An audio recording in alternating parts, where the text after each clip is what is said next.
सर्वत्र गम का तात्पर्य है कि वो परमात्मा सर्वव्यापी है।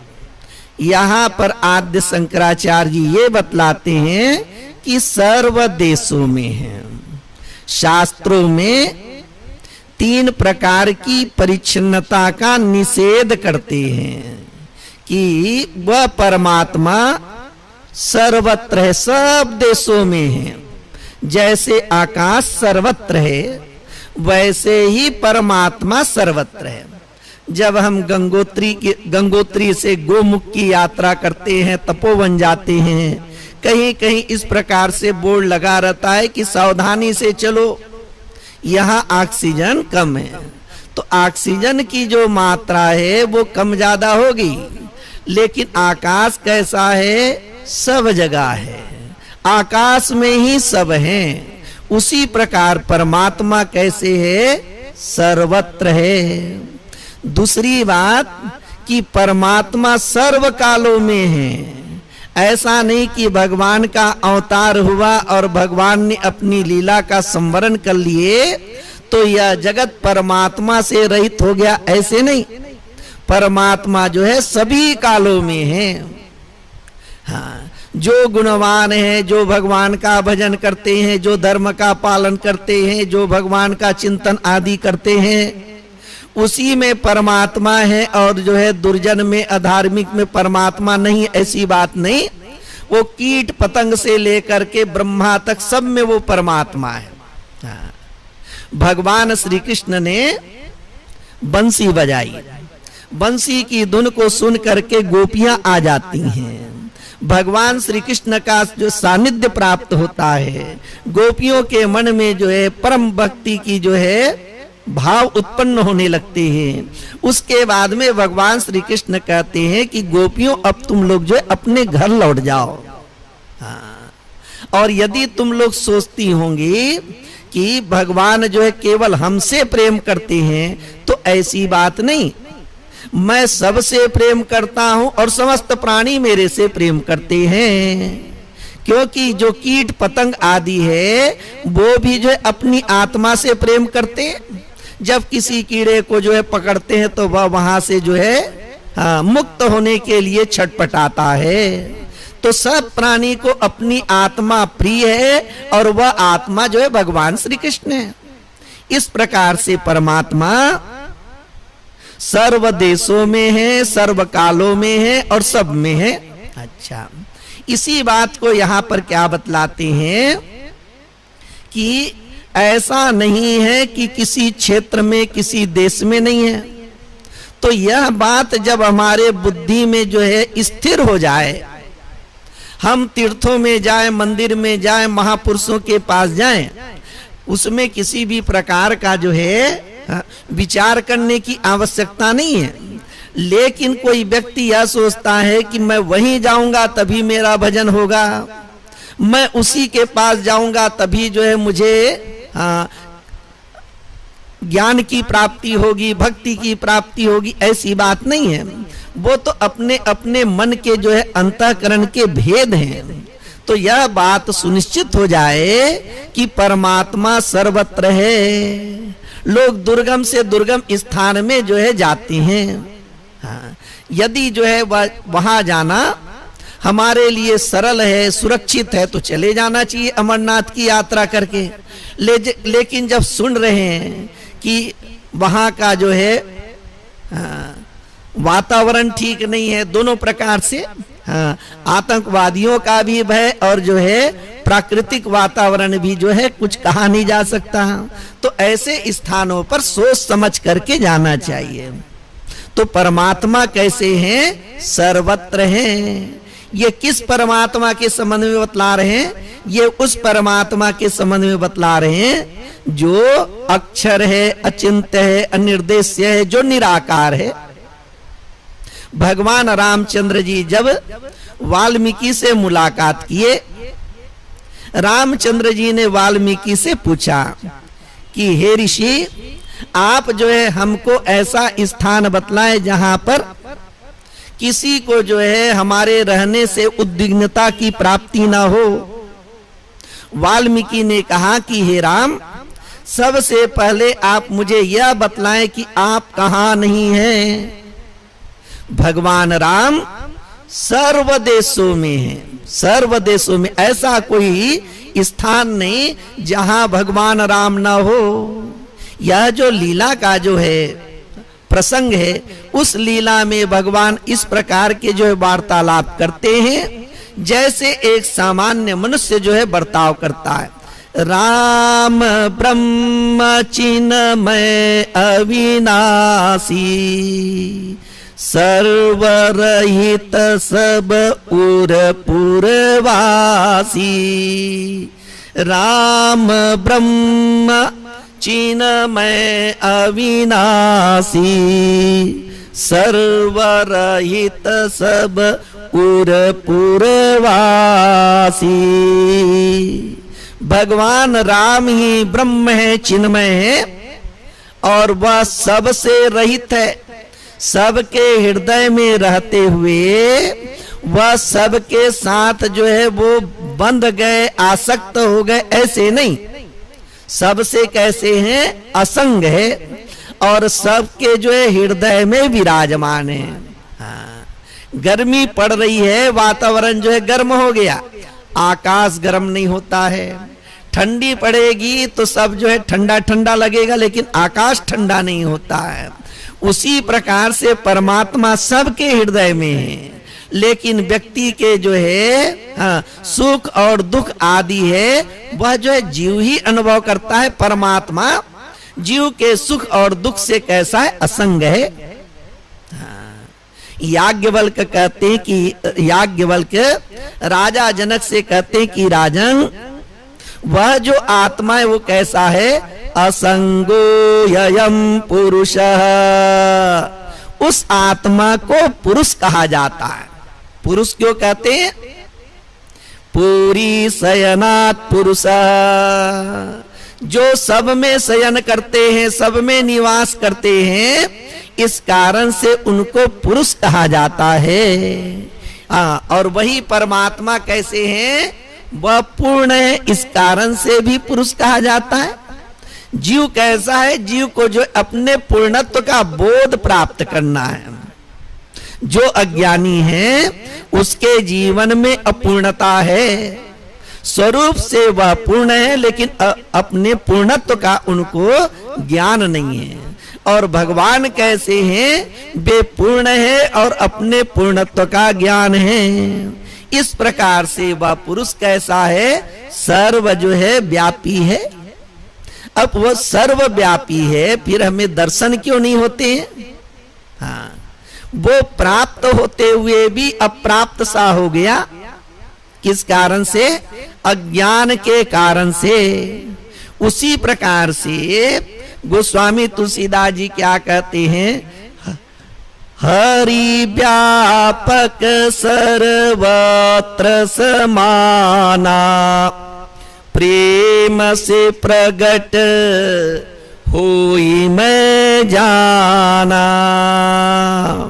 वो परमात्मा व्यापक है। यदि वो सर्व देशों में है तो हमें अनुभव क्यों नहीं होता? तो कहते हैं यदि हमारे हृदय में भगवान के प्रति जो है सच्ची भक्ति होगी, तब जो है उस परमात्मा का दर्शन होगा।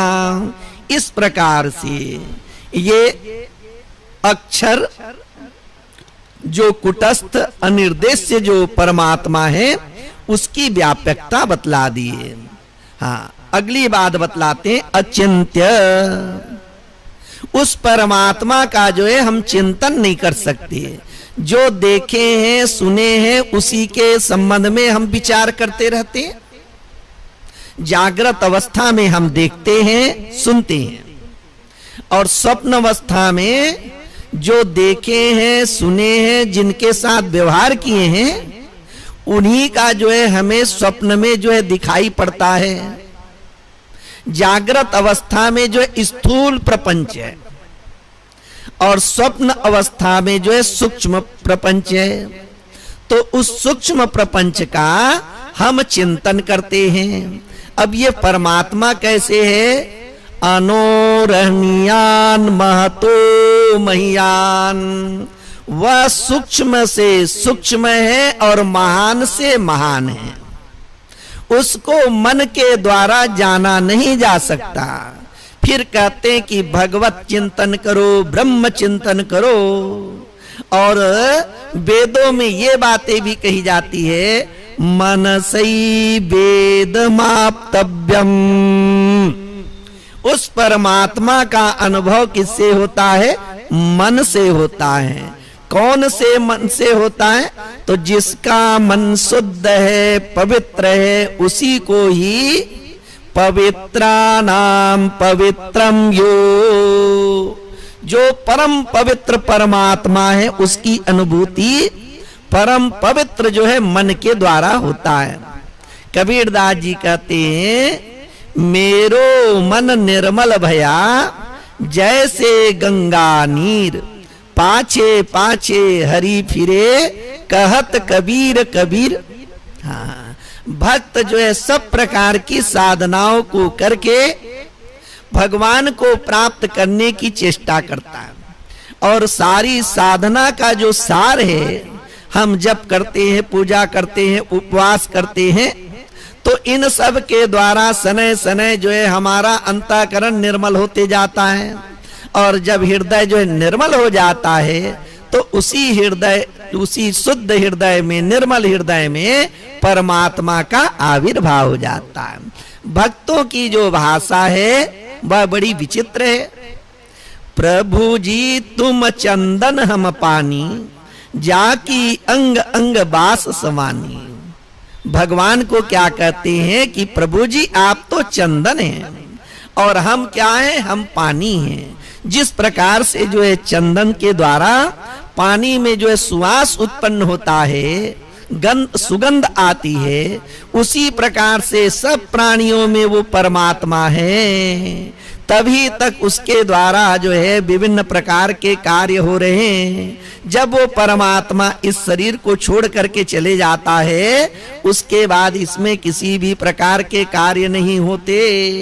हाँ, वो परमात्मा कैसे हैं? वो कूटस्थ है। कूटस्थ का तात्पर्य हो गया निर्विकार, उसमें किसी भी प्रकार का विकार नहीं। विकार मतलब बेकार, जो है निर्विकार का तात्पर्य हो गया जिसमें किसी भी प्रकार का विकार नहीं। और विकार का तात्पर्य हो गया जो बेकार हो गया। जैसे आम खरीद करके लाए और वो सड़ गया, तो सड़ गया तो क्या हो गया? अब खाने के लायक नहीं रहा। तो इस प्रकार से सारा जगत कैसा है? उसमें विकार होते रहते हैं। और वो परमात्मा कैसे हैं? वो निर्विकार है। भगवान रामचंद्र जी वानर सेना के साथ में जब जो है वह समुद्र के तट में चले जाते हैं और जो है समुद्र को पार करके जो है लंका पहुंच जाते हैं। लंका को जब देखते हैं तो लंका कैसी है? सोने की लंका है। और समय कैसा है? काल वह है जो काल में सबको जो है वो समा लेती है। काल के अंतर्गत सब समा जाते हैं। अब जो है ना तो जो है रावण की लंका रही, ना जो है वो द्वारका जो सोने की थी वो भी सोने की जो है द्वारका वो भी जो है सागर में डूब गई। समय के साथ जो भी आया, बड़े बड़े राजा लोग आए, हाँ, सब जो है काल में जो है सब चले गए। हाँ, तो भगवान रामचंद्र जी उस जो है स्वर्णमयी लंका को देख करके कहते हैं, अपि स्वर्णमयी लंका नामे लक्ष्मण रोचते। हे लक्ष्मण, जगत के लोग कैसे होते हैं? धन संपत्ति ही उनको विशेष प्रिय है। सोना मिल गया, बहुत कुछ मिल गया, लेकिन ये जो स्वर्णमयी लंका को देख करके मेरे मन में किसी भी प्रकार से उसको प्राप्त करने की या उसको देख करके आकर्षण का भाव उत्पन्न नहीं हो रहा है। हाँ, भगवान की दृष्टि कैसी है? स्वर्णमयी लंका को देख करके भी उनको किसी भी प्रकार से हाँ, उसमें जो है प्राप्त करने का जो है भाव उत्पन्न नहीं हो रहा है। तो भगवान राम में कैसे है? किसी भी प्रकार का विकार नहीं है। वे कैसे हैं, निर्विकार हैं। उसी प्रकार से ब्रह्म तत्व कैसा है, निर्विकार है। सगुण साकार में भी निर्विकारिता और निर्गुण निराकार ब्रह्म में भी निर्विकारता। वर्षा होती है, गर्मी पड़ती है, ठंड पड़ती है, लेकिन पर्वत कैसे रहता है, अपने आप में स्थित है, कूटस्थ है। हाँ, कूटस्थ का तात्पर्य यह भी होता है, कूट का तात्पर्य हो गया माया, जिसको प्रकृति कहते हैं, और उसी में जो स्थित है, कैसे स्थित है, वह अधिष्ठान रूप से स्थित है। प्रकृति के जो है सब खेल होते चले जा रहे हैं, सृष्टि स्थिति प्रलय, और वह ब्रह्म सब का अधिष्ठान है, उसमें किसी भी प्रकार का विकार उत्पन्न नहीं होता। इस प्रकार से वो परमात्मा निर्विकार है। महाभारत में एक जो महारथी हैं वो कर्ण है तो कुंती पुत्र सूत पुत्र, लेकिन कुंती पुत्र हैं और सूर्य पुत्र हैं, लेकिन वो जगत में सूत पुत्र के रूप में जाने जाते हैं। गए द्रोणाचार्य के पास में, मुझे ज्ञान प्राप्त करना है। द्रोणाचार्य ने कहा कि मैं केवल क्षत्रियों को ज्ञान देता हूं। वहां से वो लौट आए। ज्ञान प्राप्त करने की अभिलाषा थी तो ब्राह्मण वेश धारण करके परशुराम के पास में गए। परशुराम जी ने उनको ब्राह्मण समझ करके ज्ञान दिया। हाँ, कर्ण को परशुराम के प्रति जो है श्रद्धा का भाव भी है और जो है सेवा का भी भाव है। एक दिन परशुराम जी जो है कर्ण के जो है गोद में सिर रख करके जो है विश्राम करते रहती है। उसी समय एक कीड़ा आता है और कर्ण के पैर को काट देता है। वहां से रक्त की धारा बहने लगती है। कर्ण विचार करता है यदि मैं जो है उठूं यहां से, हाँ, तो जो है मेरे गुरुदेव परशुराम के विश्राम में विघ्न पड़ेंगे। वो सहन करते रहता है। रक्त बहते बहते परशुराम जी के शरीर का स्पर्श हो जाता है, बहते बहते वहां तक चले जाता है। परशुराम जी की नींद खुलती है। वे देखते हैं, आश्चर्यचकित होते हैं कि इतना बड़ा कीड़ा इतना जोर से काट दिया, लेकिन ये कर्ण सहन करते रहा। बस इतना ही देखने मात्र से परशुराम जी को विश्वास हो गया कि इतना सहनशील ब्राह्मण नहीं हो सकता। सहनशीलता में ब्राह्मण की अपेक्षा जो है वो क्षत्रिय ज्यादा होते हैं सहनशील। जब उनको संदेह क्या विश्वास हो गया, वे बोले कि तुम जो है ब्राह्मण नहीं हो सकते। ब्राह्मण वेश धारण करके मेरे से ज्ञान प्राप्त किए हो, तुम ब्राह्मण नहीं हो सकते। मैं तुमको श्राप देता हूं, जीवन के महत्वपूर्ण क्षणों में मेरे द्वारा जो भी तुम ज्ञान प्राप्त किए हो वो काम में आने वाला नहीं है। कर्ण जो है बड़े दुखी हुए, हाथ जोड़ करके जो है माफी मांगने लगे। वे बोलने लगे कि मैं ब्राह्मण तो नहीं हूं, लेकिन जो है हाँ, अब मेरे से गलती हो गई, जो भी है शाप दे दिया गया। अब जब कर्ण और अर्जुन के मध्य युद्ध प्रारंभ हुआ, एक ब्राह्मण का और श्राप था कि जब महत्वपूर्ण युद्ध करोगे तुम्हारे रथ का पहिया जो है पृथ्वी में धंस जाएगा। कर्ण ने जो है रथ का पहिया उठाने के लिए जो है नीचे उतरे। भगवान कहते हैं कि अर्जुन अब तुम जो है कर्ण के ऊपर बाण चलाओ। अर्जुन को युद्ध के नियम याद आते हैं। बोलते हैं कि भगवान युद्ध का नियम है, जब कोई रथी महारथी कोई दूसरे कार्य में संलग्न हो, जब युद्ध न कर रहा हो, तब उसके ऊपर अस्त्र शस्त्र का प्रयोग नहीं करना चाहिए। हाँ, भगवान श्री कृष्ण कहते हैं कि भूल गए अर्जुन। हाँ, ये जो कौरव है और यह जो अर्जुन, ये जो कर्ण है, इन लोगों ने न जाने कितने प्रकार के नियमों को जो है ताक में रख दिए। अब तुम युद्ध के नियम की बात करते हो, तुम्हें मालूम नहीं है कि यही कर्ण है, हाँ, जिसने जो है तुम्हारे पुत्र अभिमन्यु का वध किया। इनके साथ में और भी महारथी थे। जैसे ही जो है अपने पुत्र का स्मरण आया, अर्जुन को जो है युद्ध के नियम जो है फिर जो है उन्होंने उसका त्याग कर दिए और बाण का जो है प्रहार करते हैं, बाण संधान करते हैं और कर्ण जो है मारा जाता है।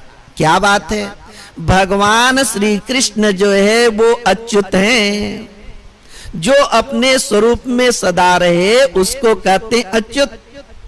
और जो है जीव कैसा है, जीव को अपने आत्म स्वरूप का बोध नहीं है, जैसी परिस्थितियां होती वैसे उसका मन हो जाता है। परिस्थितियों के अनुसार से कभी उसका मन शांत हो गया, कभी अशांत हो गया, कभी धार्मिक हो गया, कभी अधार्मिक हो गया, कभी नियम की बातें करता है, कभी नियम का उल्लंघन कर देता है।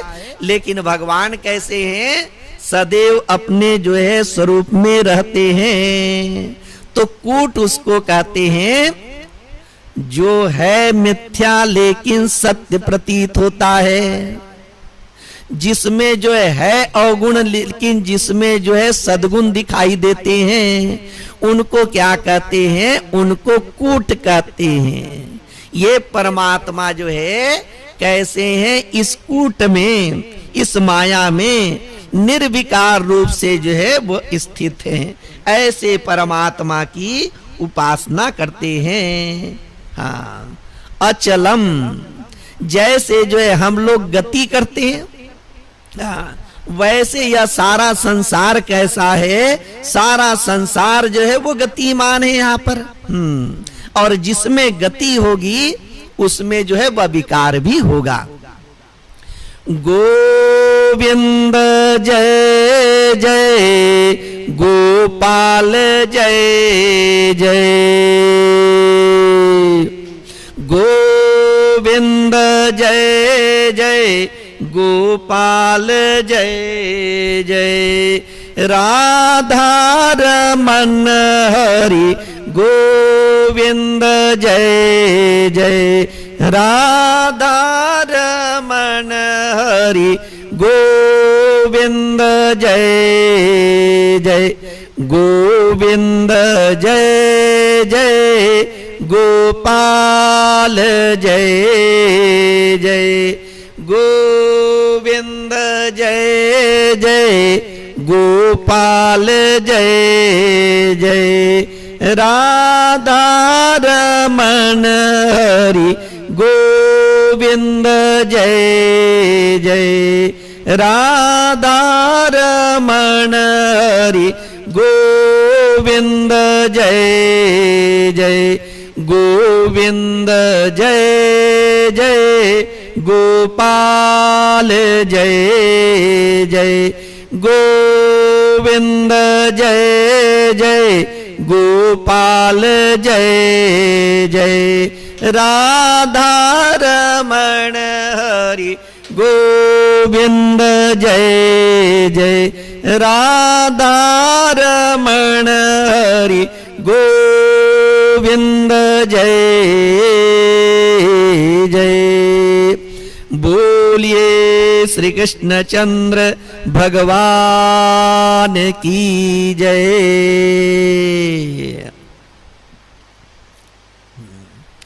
कोई व्यक्ति कहता है कि मैं बंबई से ट्रेन बैठा और जो है दिल्ली पहुंच गया। हाँ, तो ट्रेन चलती है और उसमें बैठा हुआ जो व्यक्ति है वो बैठा हुआ है, वो नहीं दौड़ता है, उसके समान से ट्रेन चलती है और वह व्यक्ति जो है दिल्ली पहुंच जाता है। एक प्रकार से कहें तो उसमें बैठे हुए समस्त यात्री जो है चुपचाप बैठे हुए हैं, और दूसरे प्रकार से कहें तो जितनी गति से ट्रेन चल रही है उतनी गति से ट्रेन में जो सवार सभी यात्री वे भी चलते चले जा रहे हैं। भागवत में दृष्टांत देते हैं कि जो कुम्हार का जो चक्का होता है, अब वह उसको घुमा करके घड़ा भी बनाता है और भी कुछ कुछ बनाता है। उसमें बैठी हुई जो चींटी है वो चुप बैठी हुई है, चक्र घूम रहा है, तो चक्र के साथ साथ में वह चींटी भी घूम रही है।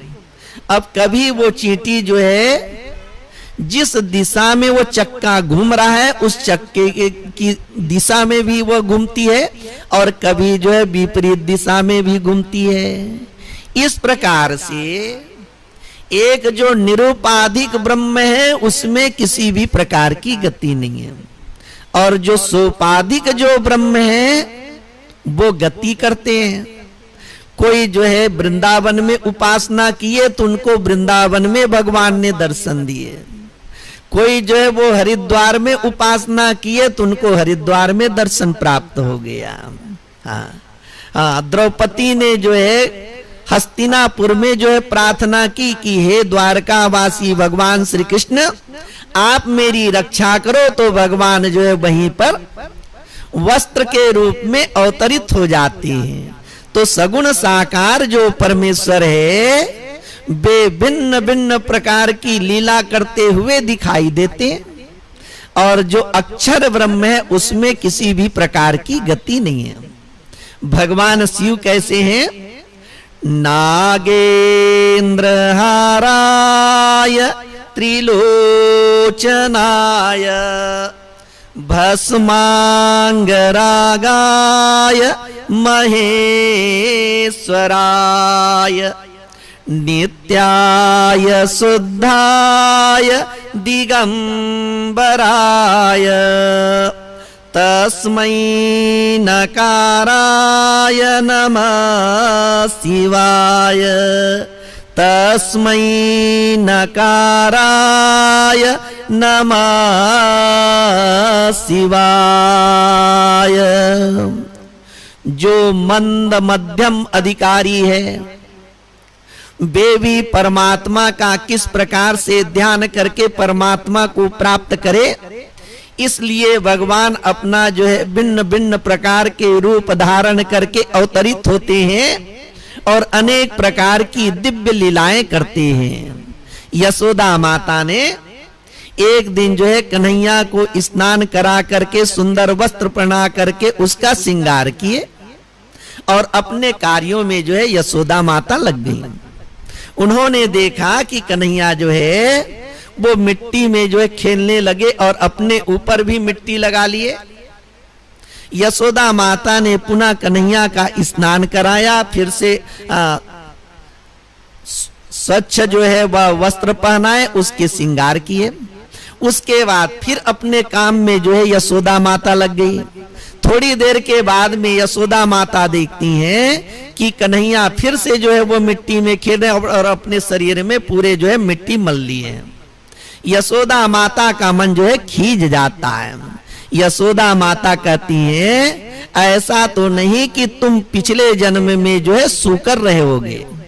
जैसे ही जो है कन्हैया इस प्रकार से सुनते हैं, वे जो है भगवान का एक अवतार है वरा अवतार, वे उसी रूप में जो है वो प्रकट हो जाते हैं।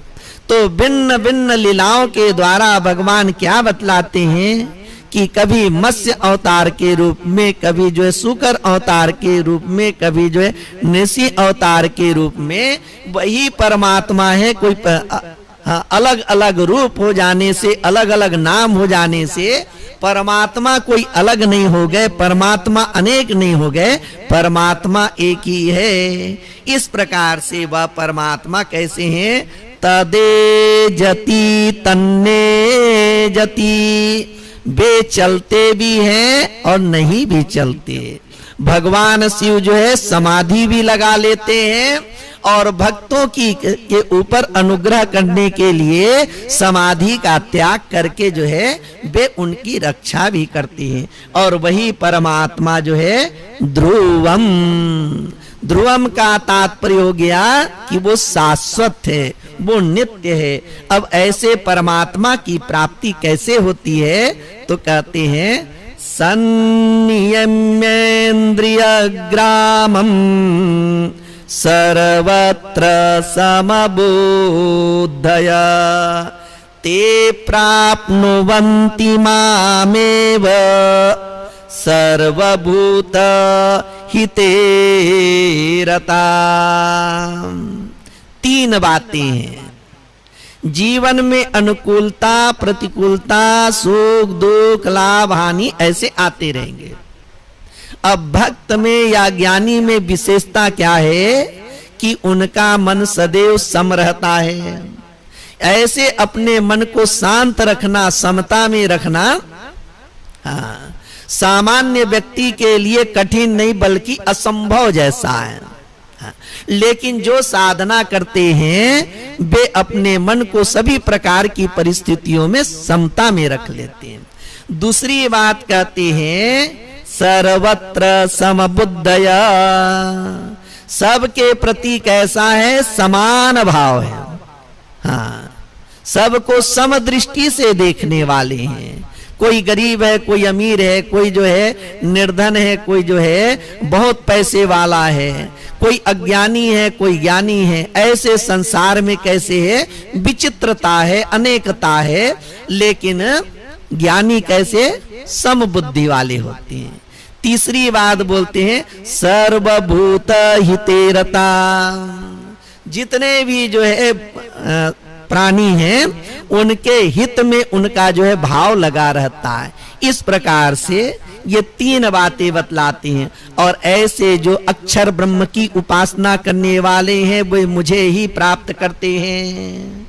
इस प्रकार से हाँ, कोई यह कहे कि भाई हम एक बार जो है शिवो हम बोले, शिवो हम, कभी कोई सोचे कि 3 बार हम जो है सोहम सोहम सोहम बोल दिए और जो है हमको अनुभव की प्राप्ति हो जाएगी, ऐसी बात नहीं है वो। हाँ, ये तो जो है जन्मों जन्मों की जो है वो साधना है। हाँ, जन्मों जन्मों की साधना है। हाँ, तो और इस स्थिति में अर्थात हाँ, शिवो हम, मैं वही जो है वो निर्विकार शुद्ध जो है शिव तत्व हूँ, ऐसे अनुभव करने के लिए 3 बातें हैं कि वो अपने हाँ इंद्रियों के गामों को जो है नियंत्रित कर ले, संयमित कर ले, कभी उसके मन में चंचलता ना आए, कभी उनके इंद्रियों में चंचलता ना आए, तो अपने सब इंद्रियों को वह जो है संयमित करके रखे। दूसरी बात है कि उसकी बुद्धि जो है समत्व में हो और संपूर्ण प्राणियों के हित में रहे। तो सगुण उपासक भी कैसे हैं, अपने इंद्रियों को संयमित करके वो अपने हृदय में ही विराजमान परमात्मा का अनुभव करते हैं। या जो मन है वो बहिर्मुख ना हो, या मन अंतर्मुख हो जाए और अपने हृदय में ही वो परमात्मा है, उनका जो है वो दर्शन करते हैं। दूसरी बात है कि सारा संसार कैसा है, वासुदेव में है। हाँ, सब में वासुदेव है, इस कारण से सबके प्रति जो है समबुद्धि होती है। तीसरी बात है कि सब में परमात्मा है तो सबके हित में रहे, सबके हित में रहे। अपने अपने जो है बाल बच्चे, अपने अपने परिवार वाले हैं, उनका तो हित चाहते हैं लेकिन दूसरे का हित नहीं चाहते। लेकिन ये भक्त कैसा है, यहाँ अपने अपने जो है परमात्मा से भिन्न कोई दूसरा है ही नहीं। हाँ, तो इस कारण से सबके प्रति का क्या भाव होता है, हित का भाव होता है। इस प्रकार से ये भक्ति का जो है इसमें सार आ गया। भक्ति का सार कैसे है, सब में परमात्मा है तो सबके प्रति समबुद्धि, सबके प्रति जो है हित की भावना, और जो है अपने इंद्रियों में संयम रहे। ये भक्ति का सार हो गया। योग का सार हो गया कि इंद्रियों में संयम हो, और ज्ञान का सार हो गया कि समत्व बुद्धि। हाँ, तो ये जो तीनों बातें बतलाती हैं, इस पर जो है विचार करेंगे। गंभीर विषय के साथ साथ ऐसे नहीं है कि इसको हम पालन नहीं कर सकते, जितना हो सकता है उतना ही अच्छा है। तो संयम क्या है, हाँ, इंद्रियों के जो गांव हैं उनको संयमित कर लेना है। जैसे एक गांव में जो है विभिन्न घर होते हैं, बहुत से घर होते हैं, उसी प्रकार से पंच कर्मेंद्रियां और पंच ज्ञानेंद्रियां हैं। इसमें किसी ने कहा कि हमने अपनी आंख को नियंत्रित कर लिए, किसी ने कहा कि हमने कान को नियंत्रित कर लिए, कोई ये कहते हैं कि जब कोई बुरा जो आ जाए तो अपने आंख को बंद कर लो, कोई कहते हैं कोई बुरा बोले तो कान को बंद कर लो। लेकिन कब तक जो है अपने आंख को कान को बंद करते रहोगे?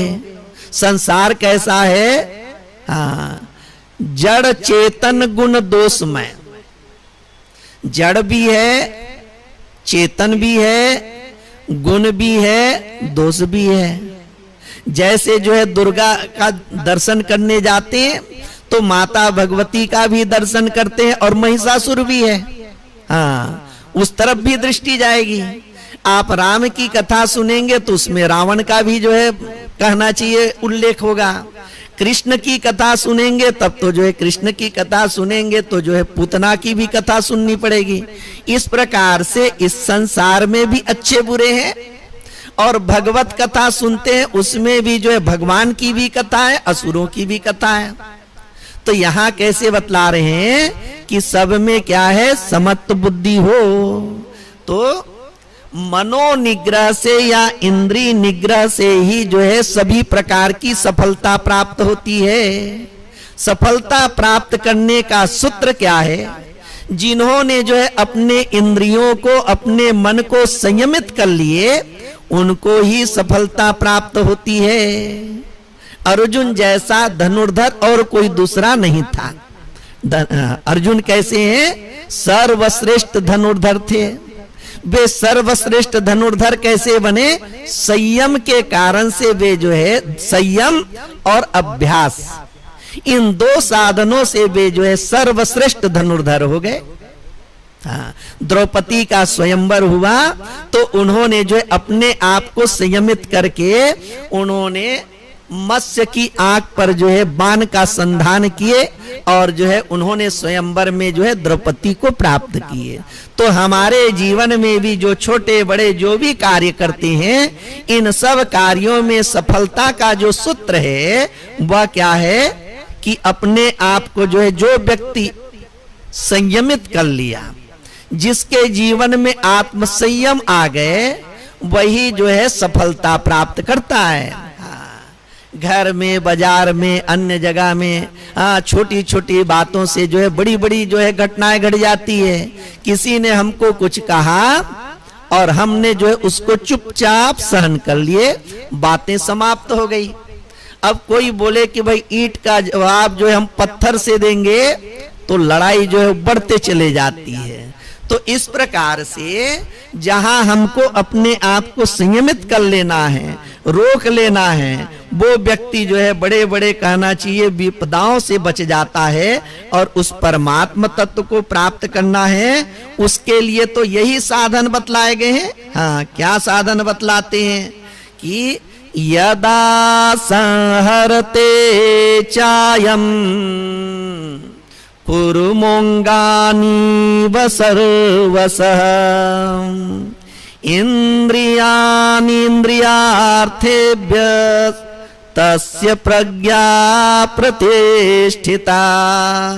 ज्ञान किसको प्राप्त होते हैं?